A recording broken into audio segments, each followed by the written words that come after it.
కాంగ్రెస్ ప్రభుత్వం తనను కుట్రపూరితంగానే సభ నుంచి సస్పెన్షన్ చేయించిందని మాజీ మంత్రి ఎమ్మెల్యే జగదీష్ రెడ్డి ఫైర్ అయ్యారు. బీఆర్ఎస్ సభ్యుల గొంతు నొక్కాలని ముందుగా ప్రభుత్వం నిర్ణయించిన ప్రకారమే స్పీకర్ వ్యవహరించారన్నారు. స్పీకర్ ఎక్కడా సొంతంగా వ్యవహరించడం లేదన్న జగదీష్ రెడ్డి ఆయనపై ప్రభుత్వం ఒత్తిడి ఉందని తెలిపారు. తానెక్కడ స్పీకర్ను ఏకవచనంతో సంబోధించలేదని స్పష్టం చేశారు. రైతుల తరఫున పోరాడుతున్నానే సర్కార్ కక్షగట్టిందని నిప్పులు చెరిగారు. స్పీకర్ చెప్పినా కాంగ్రెస్ సభ్యులు వినే పరిస్థితుల్లో లేరని దుయ్యబట్టారు. ఎన్ని కుట్రలు చేసినా ప్రభుత్వం అరాచకాలు బయట పెట్టడం ఖాయమన్నారు జగదీష్ రెడ్డి. సస్పెన్షన్ అనేది అక్రమమైనది, దుర్మార్గమైనది, ఒక కుట్రపూరితమైన సస్పెన్షన్ తప్ప ఇంకొకటి కాదు.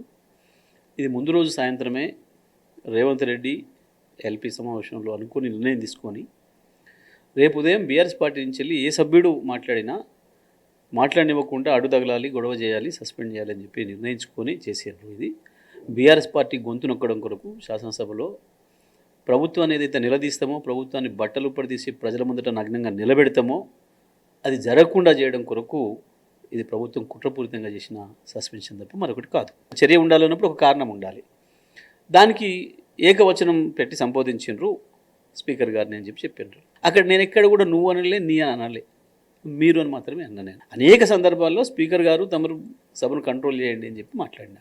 కానీ వాళ్ళు ఆ సభలో మాట్లాడినంతసేపు స్పీకర్ గారు అనుమతిస్తారు, వాళ్ళు ఇష్టం వచ్చినట్టు మాట్లాడవచ్చు. కాబట్టి నా మీద ఉత్తేజ పనికిమాలిన ఆరోపణ పెట్టిండ్రు. నేను మాట్లాడుతున్నప్పుడు స్పీకర్ గారు జగదీష్ రెడ్డి గారు మీరు సంయమనం పాటించండి, మీరు డిబేట్ కాకండి, సబ్జెక్ట్ మాట్లాడండి అన్నాడు. మీరు అసహనం వద్దు, మీకు సభా నిబంధనల ప్రకారం మాట్లాడండి, మీరు డిబేట్ అయితేనే వాళ్ళు అక్కడ గొడవ చేస్తున్నారు అన్నాడు. నేను చాలా స్పష్టంగా నేను ఎక్కడ డిబేట్ అయినా, ఎక్కడ సభా నిబంధనల విరుద్ధంగా నేను ప్రవర్తించినా మీరు చెప్పినాక నేను మాట్లాడతాను కూర్చున్నా. అదే చేయాలి. ఏ సభ్యుడు కూడా సభ మీద గౌరవం ఉండే చేసిన నా పని. మీరు ఇది ఇట్లా నాతో మాట్లాడడమే విరుద్ధం అన్నాడు, నిబంధనల విరుద్ధం అన్నాడు. కాదు, ఈ సభ మనందరిది, సభ్యులందరి సభ ఇది. మా అందరి సభ్యులలో మీరు పెద్ద మనిషిగా అక్కడ కూర్చున్నారు. ఎందుకు అనంటే వారిని కాంగ్రెస్ పార్టీ ప్రతిపాదించిన కాంగ్రెస్ పార్టీ సభ్యుడైనా బీఆర్ఎస్ పార్టీ నుంచి కేసీఆర్ గారు కూడా మద్దతు ఇచ్చి యునానిమస్గా చేసినాం. వాస్తవానికి ఒకసారి స్పీకర్ గారు ఎన్నికైన తర్వాత వారికి పార్టీ ఉండకూడదు, అందరినీ సమానంగా చూడాల్సిన బాధ్యత వారి పైన ఉంది. వారు మాట్లాడుతూ అంతకుముందు కూడా విప్పు గురించి మాట్లాడుతూ మా విప్పు చెప్పిండు అని కూడా మాట్లాడారు. నేను దాని దృష్టిలో పెట్టుకొని చెప్పిన. ప్రారంభం కాగానే స్పీకర్ గారు మా వైపు చూసులేదు, ఏం లేదు, అటు కాంగ్రెస్ వాళ్ళ వైపే తిరిగి కాంగ్రెస్ సభ్యులను పేరు పెట్టి పిలవడం, వాళ్ళు మాట్లాడడం, జగదీష్ రెడ్డి చాలా ఘోరం దారుణం నేరం చేసిండు, ఏదో అనుగుడనే అన్నాడు, జుగుప్సాకరంగా ఉంది, ఇది ఉంది, అది ఉందని వాళ్ళకు రాసిచ్చిన పదాలన్నీ మాట్లాడేసిండ్రు.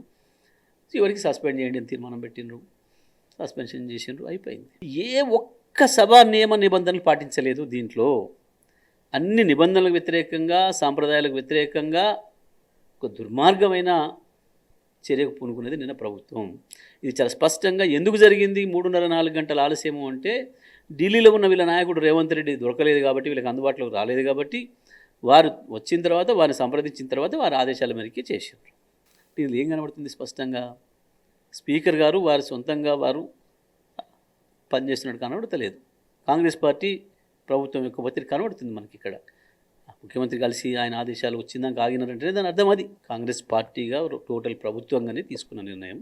ప్రజలు తిట్టే తిట్లు వింటే ఎవ్వడు కూడా ఇంకా పదవులు ఆడబెట్టుకుని ఉండరు. అందులో ముఖ్యమంత్రి కాకముందు ఏదైతే మాట్లాడిండో ముఖ్యమంత్రి అయిన తర్వాత దాన్ని పెంచిండు తప్ప, నేను ఒక పదవికి పోయినా ఇది గౌరవనీయమైన పదవి, దీనికి సరిపోయే పద్ధతుల్లో నేను మాట్లాడాలి, నన్ను నేను సంస్కరించుకోవాలి అన్న సోయి ఆయనకు లేదు. సంస్కారం లేనివాడు.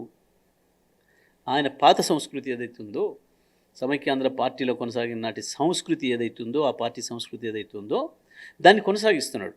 ఆ మూలాలు పోవు. నేను ఎక్కడ కూడా ప్రజలకు సమస్య వస్తే యుద్ధం చేయడమే తప్ప వెనక్కి పోను, రాజీ పడను. ఎక్కడ కూడా ఒక్క చిన్న పదం కూడా అన్పార్లమెంటరీ మాట్లాడను. నేను ఎప్పుడు కూడా నా గొంతును నొక్కడం అనేది వీళ్ళు ఎవరితో కూడా కాదు.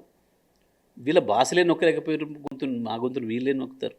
ఇంకా ఇంకా ఇంకా ప్రజల కొరకు కొట్లాడుతూనే ఉంటా, ప్రజల్లో ఉంటూనే ఉంటా. ప్రజాక్షేత్రంలో ఈ ప్రభుత్వాన్ని ఎండగడతా, చీల్చి చెండాడుతా, తప్పకుండా ప్రజలకు మళ్ళీ ఊరటను వచ్చే పద్ధతుల్లో, ప్రజలకు ధైర్యం ఇచ్చే పద్ధతుల్లో ప్రజా పోరాటాలు ముందట ఉంటాయి.